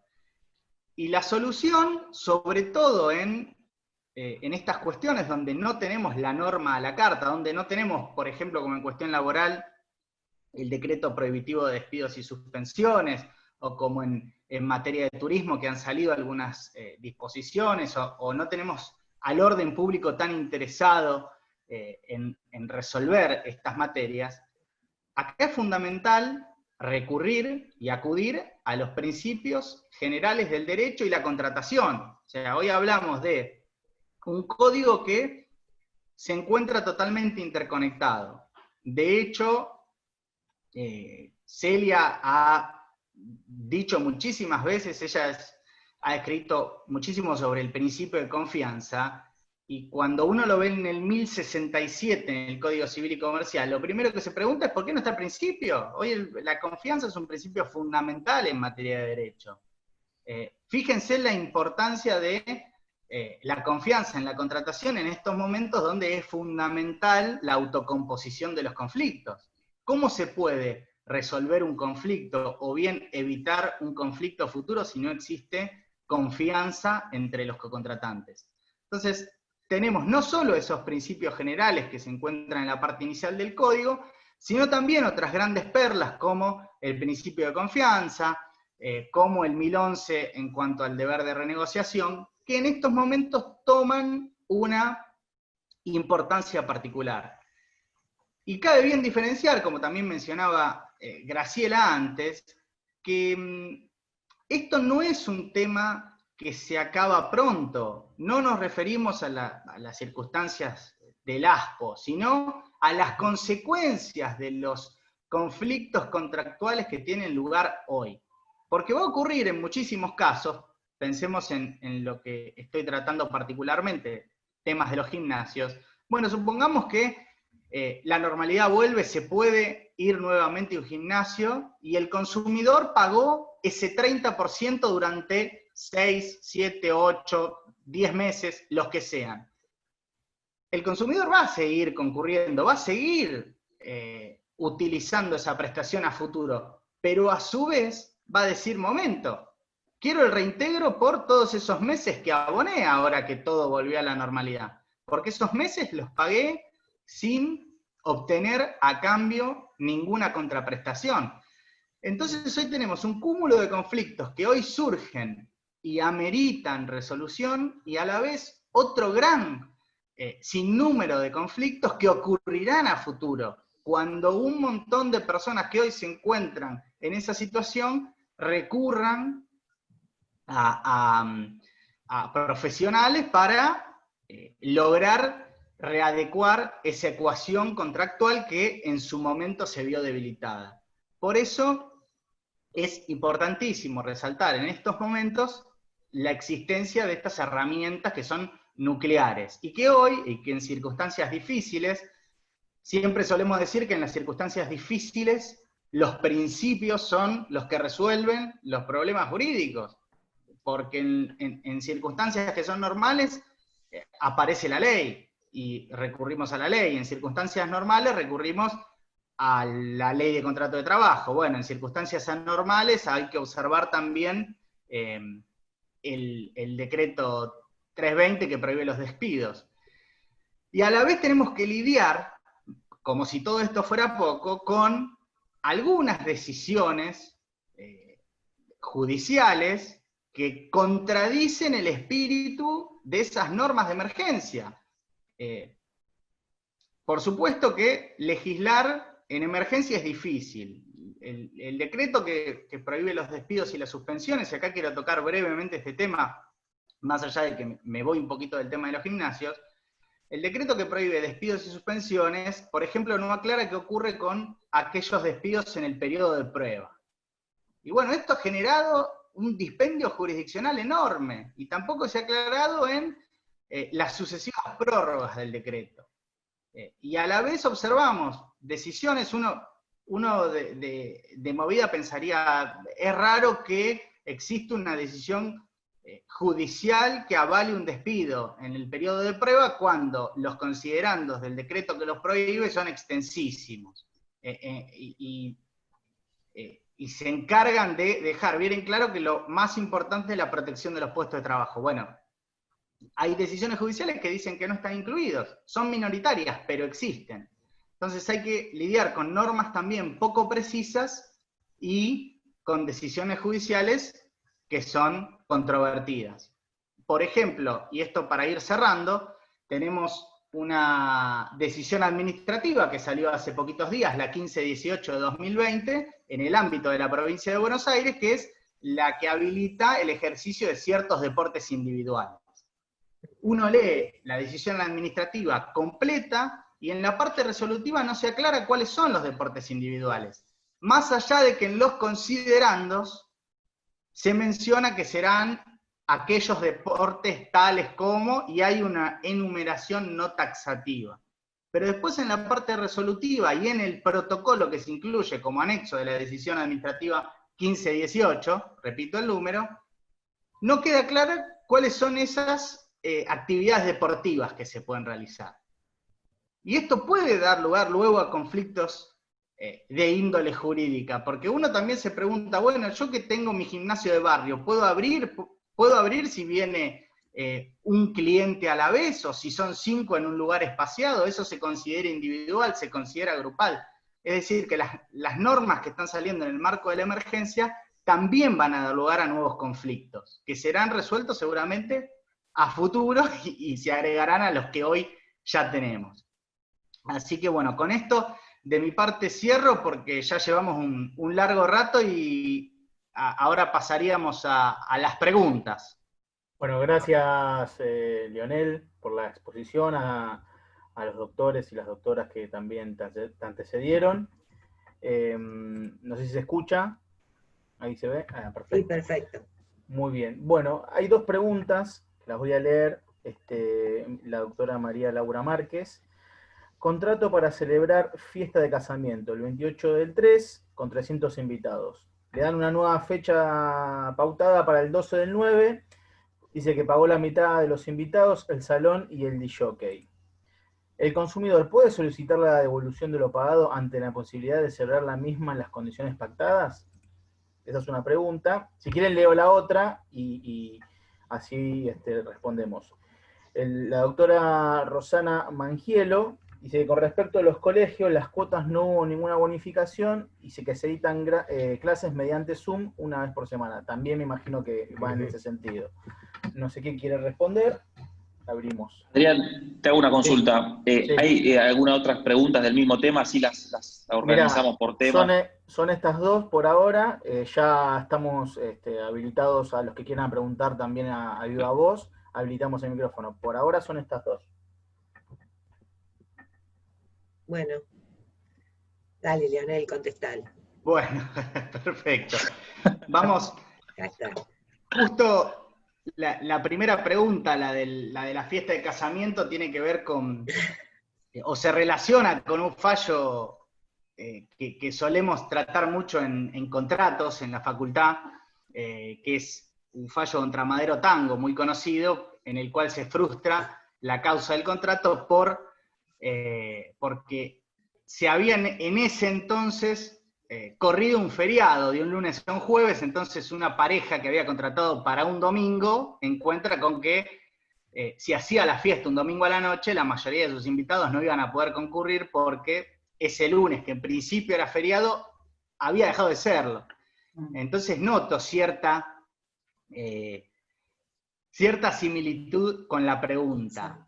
Lo que me hace un poco de ruido en este caso, me plantea ciertas dudas, es la fecha, porque acá la colega que pregunta habla de un contrato para celebrar la fiesta el 28 de marzo, con una situación ya de ASPO decretado. Es decir, que en ese caso, me pregunto si esto no fue imprevisible para las partes en ese momento. Está bien, el 28 de marzo uno pudiera haber creído que para septiembre esto iba a ser una historia pasada. Se me hace que viene por ese lado. Yo entiendo, no sé si mis colegas están de acuerdo, que estaría dentro de las posibilidades, frente a la imposibilidad de celebrar la fiesta, requerir la devolución de las prestaciones laborales. Bueno, No. a mí me parece lógico, porque en Sí. definitiva, aun cuando la planee para septiembre, o la planifique, perdón, para septiembre, en septiembre no la va a poder hacer tampoco, por lo que estamos viendo. Claro. Yo sabes que quería agregar algo que hemos discutido con Leonel también, y me adhiero a lo que dice Graciela, que el caso de la pandemia, en muchos casos, ha generado, muchas veces cuando nosotros vemos situaciones de imposibilidad de cumplimiento, se le da a una de las partes.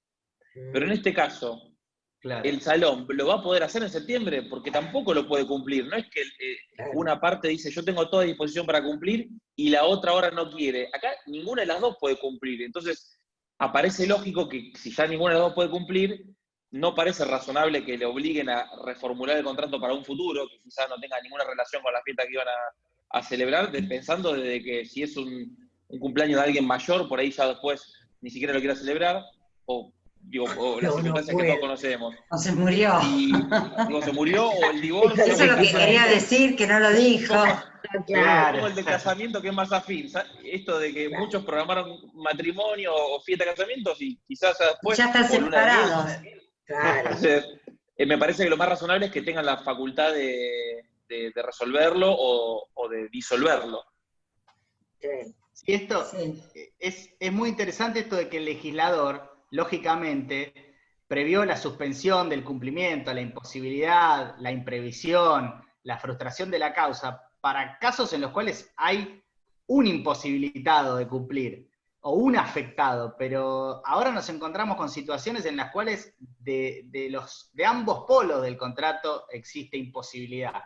Y claro, no hay soluciones previstas para casos de imposibilidad de ambos polos, porque justamente ahí es donde hay que recurrir a los principios básicos y resolverlos con ese fundamento.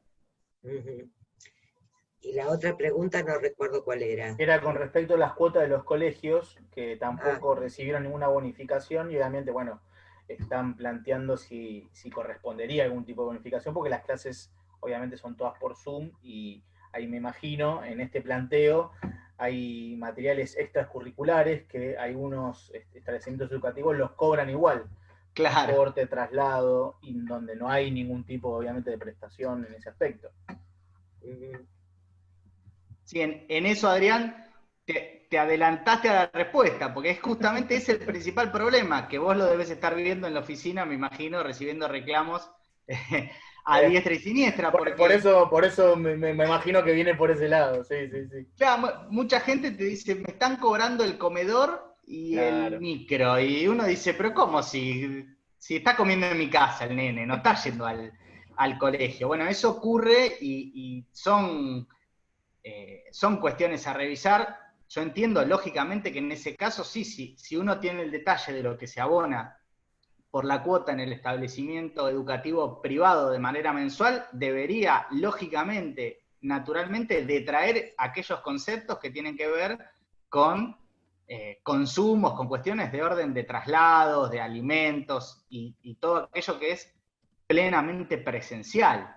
Porque por supuesto que una clase por Zoom no es equivalente a traslado, clase presencial, comedor, tal vez doble turno, con horas del alumno adentro de la institución educativa.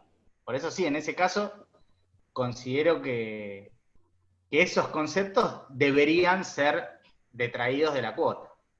Exacto. O sea, se podría plantear y pedir una bonificación y que se reintegre eso. Claro. Digamos. El tema es que en todos los casos son servicios que no se prestan.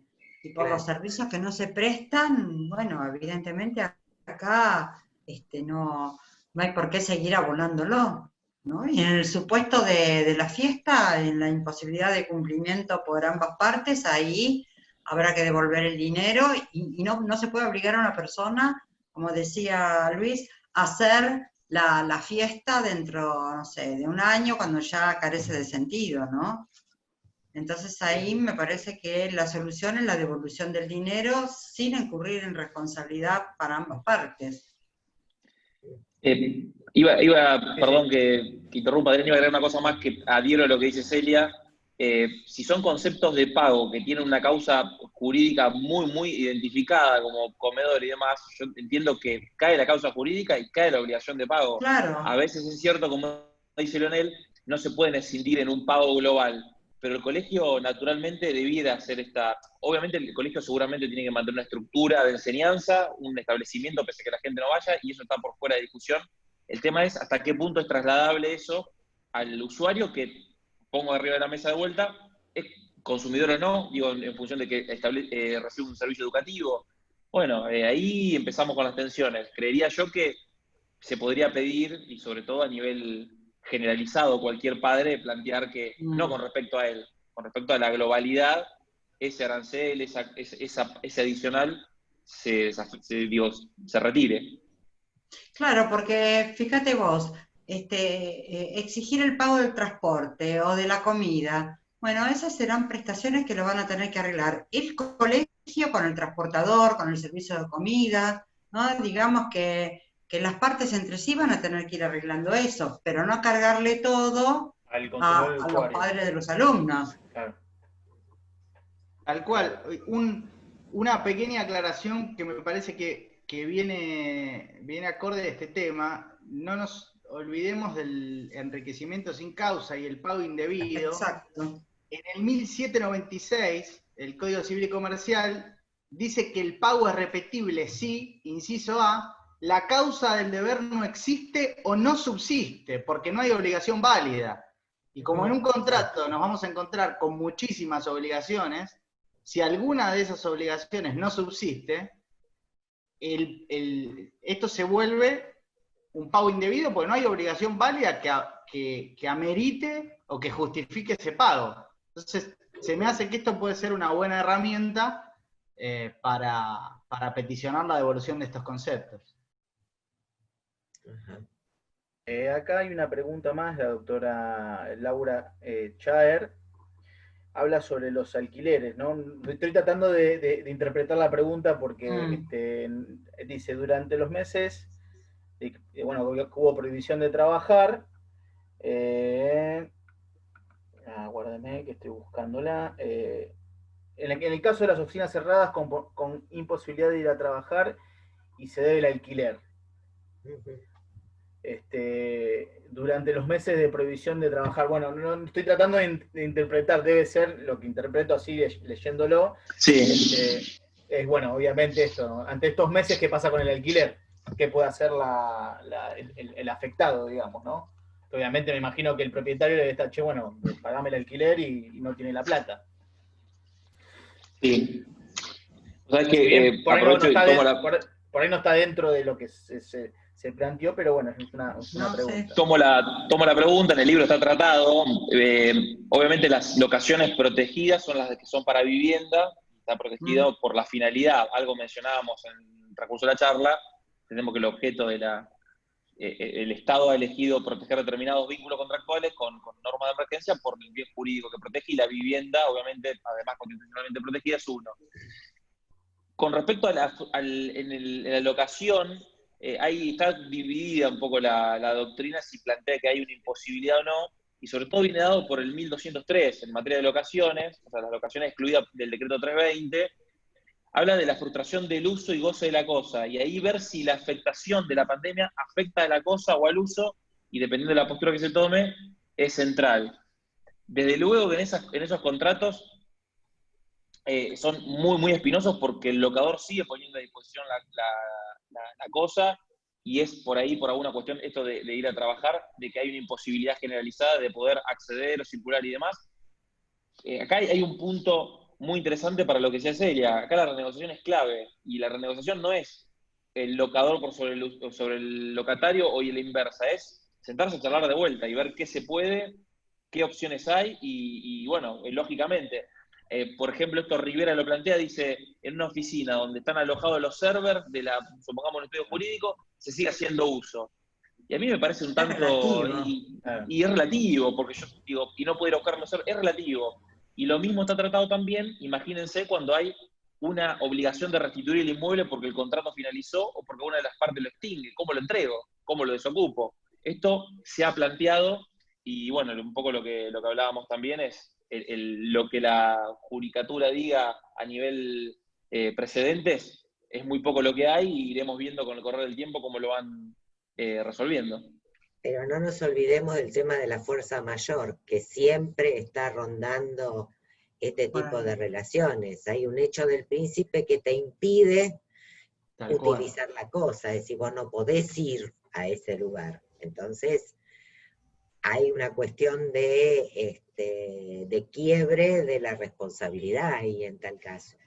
Sí está bien renegociar todo lo que quieran, pero la realidad es que el hecho del príncipe es algo que impide la responsabilidad y después la renegociación en tal caso. Me parece. Así que ahora Sí, en lo para futuro... mí, en mi opinión, perdón, no, está Dale, bien. dale. No, que en mi opinión, y en base a lo que vos decís, el hecho del príncipe y demás, hay una imposibilidad de cumplimiento. Claro. Yo creo que esos alquileres no deberían ser pagados, porque no puedo asistir a este lugar. Parece que ahí encajarían, digamos, Claro. las normas generales. Si hay una restricción de las actividades, el ASPO y todo lo demás, no puedo utilizar, creo que es el artículo 1203 que lo establece, si mal no recuerdo. Claro. En materia de locación, ¿no? En materia de locación, sí. Claro. Lo que pasa es que al final dice que si el caso fortuito afecta a la cosa misma, y ahí está un poco esta diversidad de criterios que han venido de si la disposición del hecho del príncipe afecta o no la cosa. Pero bueno, Sí, pero es una cuestión... afecta el uso. la posibilidad, sí, pero afecta Claro. el cumplimiento. Pues es imposible que yo pueda asistir. Hay algo que me lo está impidiendo. Entonces me parece que ahí entraría el caso fortuito, la fuerza mayor, como fórmula para limitar la responsabilidad. Estoy con Celia en que no deberían pagarse esos alquileres. Lo lamento por el propietario, pero... Una cuestión que puede ser también usada, digamos, en este tipo de tiempo que vivimos, también es el esfuerzo compartido, un poco una teoría de que ambas partes, como decía Luis Ignacio, el locador pone deja a disposición el inmueble. Lo que pasa, también la doctora lo dice, hay un hecho del príncipe que le impide. Entonces acá hay una cuestión que afecta a las dos partes. Esto es lo nuevo de esta situación y creo que a lo mejor el esfuerzo compartido podría solucionarlo. Digo yo, ¿no? Claro, sin ninguna pero duda. el esfuerzo compartido implica una renegociación. Claro, a eso iba. Ahora, sino que es un criterio, digamos, de distribución de riesgos, que no siempre será la más eficiente, pero dejando de lado eso, si nos atenemos a la normativa, en realidad hay una imposibilidad de cumplimiento, yo no puedo llegar a mi oficina, por lo tanto, esos alquileres no pueden ser devengados, claro, ¿no? Yo a lo que apuntaba tomando eso, pasa cuando hay alguna afectación de la cosa parcialmente. Acá digo, en definitiva, el uso uno lo sigue teniendo, tiene depositado sus cosas, quizás siga recibiendo correspondencia, siga alojando, no sé, decíamos un server, entonces por eso apuntábamos a la renegociación, porque quizá la construcción es en un carril intermedio, donde no se paga la cuota del alquiler completa, pero bien, algún uso hay, y muy parcial, y ver cómo se construye esa nueva ecuación. Pero bueno, esto es lo lindo también del escenario, que nos permite tener claro, por eso diferencias. hacemos tanto hincapié en el hecho de la renegociación, porque ¿cómo llevamos todas estas situaciones a los tribunales? Yo creo que ni el locador ni el locatario van a estar de acuerdo en llevar esto a tribunales, porque van a saber que en definitiva, no sé, dentro de cuántos años van a tener una solución, y hay que ver si esa solución es la más eficiente para las partes, ¿no? Es que en estas situaciones no hay otra que renegociar. No hay otra, porque, como decía, creo que Leonel, son situaciones absolutamente imprevistas. Siempre teníamos de una sola parte una imposibilidad de cumplimiento y la otra no, pero ahora resulta que las dos. Entonces, bueno, los dos se sentarán a renegociar, porque ninguno de los dos tendrá la verdad absoluta, la verdad total, digamos, ¿no? Del caso. Doctora, y en materia de consumo, ¿cómo, teniendo en cuenta que no hay una igualdad entre las partes, ahí sí, digamos, la resolución de esos casos puntuales, como se plantearon algunos temas acá, tiene que ser interpretándose a favor del consumidor? Y cualquier interpretación de un contrato, perdóname, pero cualquier interpretación de contrato que se haga, la ley te marca que tiene que ser a favor del consumidor. El código también te lo dice, cualquier interpretación tiene que ser a favor del consumidor. Ahora, depende del contrato, se verá. No sé a qué contrato te referís específicamente. No, a mí los contratos que habíamos, se fueron planteando acá, el de gimnasio, por ejemplo, porque son casos que nos tocaron a nosotros en la oficina, el tema de las fiestas, son temas que se nos plantean también desde la oficina, el contrato aéreo también es una cuestión que se nos plantea desde la oficina y que la mayoría solicita el reintegro de lo pagado, y ahí vienen las rispideces con las aerolíneas, con las agencias de viaje. Entonces son todas cuestiones que a nosotros, por lo menos en la charla de hoy, nos aclaran y nos ilustran un montón de situaciones que cómo empezar a entenderlas y a resolverlas, ¿no? Y del otro lado también los abogados puedan tener un pantallazo de la situación actual de estos contratos. Claro, en estos contratos en realidad lo que se produce es una disparidad de fuerzas, me refiero a las fuerzas económicas, ¿no? Obviamente siempre la empresa se supone que está en mejores condiciones de asumir un riesgo mayor, a un menor coste. Entonces esto del esfuerzo compartido, 50 y 50, no siempre será así, depende de quién se trate, depende de los contratantes, depende de qué empresa tenemos enfrente. Digamos, depende cada del caso servicio. tendrá una solución diferente. No podemos establecer un caso en abstracto, una uniformidad para todos, ¿no? Si nos enfrentamos con una gran aerolínea, bueno, nuestro esfuerzo debería ser un poco menor que la gran aerolínea, y así viceversa, digamos, en distintas contrataciones, ¿no? Pienso en el caso de las franquicias, donde es habitual que los locadores de los locales en los cuales se instalan las franquicias son a veces particulares. Entonces, en ese caso se da el locatario fuerte, que uno cuando piensa en el contrato de locación casi instintivamente piensa en locador fuerte y locatario débil. Claro. Y sin embargo, cuando un franquiciante celebra un contrato de locación con un particular que tiene un local en una buena ubicación, ese locador pasa a ser la parte débil del contrato, a la inversa de lo que suele ocurrir en la mayoría de los casos. Por eso, el análisis de la cuestión particular es fundamental. Bueno, de nuestra parte no hay más preguntas, así que agradecidos por la exposición, por el tiempo. Fernando, no sé si querés despedirnos y damos por culminada esta exposición de hoy. Bueno, les agradecemos mucho a los 4 expositores de lujo que hemos tenido hoy. Fue clarísima las 4 exposiciones. Les agradecemos muchísimo. Y bueno, esperamos contarlos de nuevo en otra charla con nuestro instituto. Y también le quiero agradecer mucho a la doctora Gabriela Vitali y a todos los que participaron en esta charla. Muchísimas gracias. No, el agradecimiento es nuestro. Y bueno, esperemos vernos en otra oportunidad que no sea tan compleja. Que no tengamos que solucionar tantos problemas. Ojalá, doctora. Ojalá.